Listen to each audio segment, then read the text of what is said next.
Mangmang.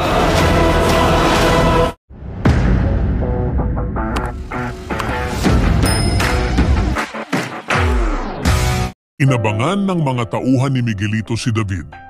Paglabas nito, agad siyang hinarang at hinarap ni Miguelito. Galit na ibinunyag ni Miguelito na peke ang titulo na ibinigay ni David. Nagtangkapang tumakas si David, pero agad siyang nahuli at napaligiran. Pagkahuli, walang awa siyang binugbog ng mga tauhan ni Miguelito. Si Aturdion Vera ay hindi rin nakagawa ng paraan para iligtas siya. Si David naman, hirap na hirap at walang kalaban-laban. Nagmakaawa si David na huwag siyang patayin. Inamin niyang kapatid niya si Tanggol at handa siyang ibigay ang lahat ng impormasyon na alam niya, maging siya na raw mismo ang papatay kay Tanggol.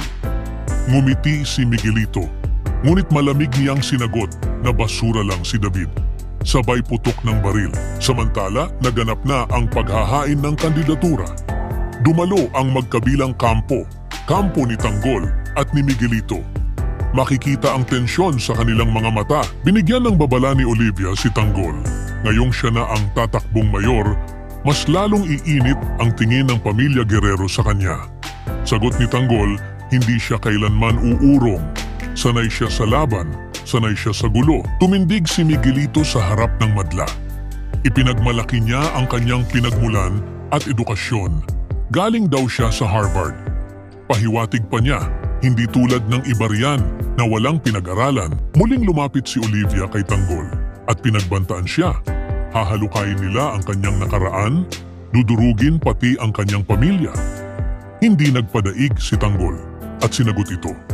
Kahit saan pa magtago ang mga Guerrero, matutunton at haharapin niya. Nagpatuloy si Miguelito sa pangangampanya. Hinikayat niya ang mga tao na iboto ang may alam sa politika, hindi ang mga mangmang. Ramdam ng lahat ang lalim ng alitan at init ng labanan sa pagitan nila ni Tanggol. Lalong umiinit ang labanan sa pagitan ni Tanggol at Miguelito, hindi lamang sa politika, kundi pati sa personal na buhay. Habang lumalalim ang kampanya, unti-unting lumalabas ang tunay na kulay ng bawat isa, maging ang pagtataksil, galit at ambisyon.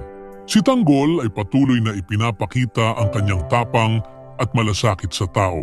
Samantalang si Miguelito ay hindi magdadalawang isip gumamit ng dahas at panlilinlang para makuha ang kapangyarihan.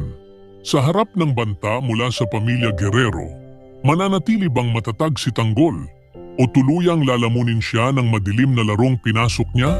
Comment section.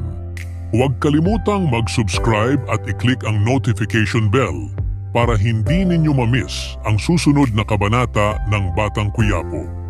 Maraming salamat sa panunood.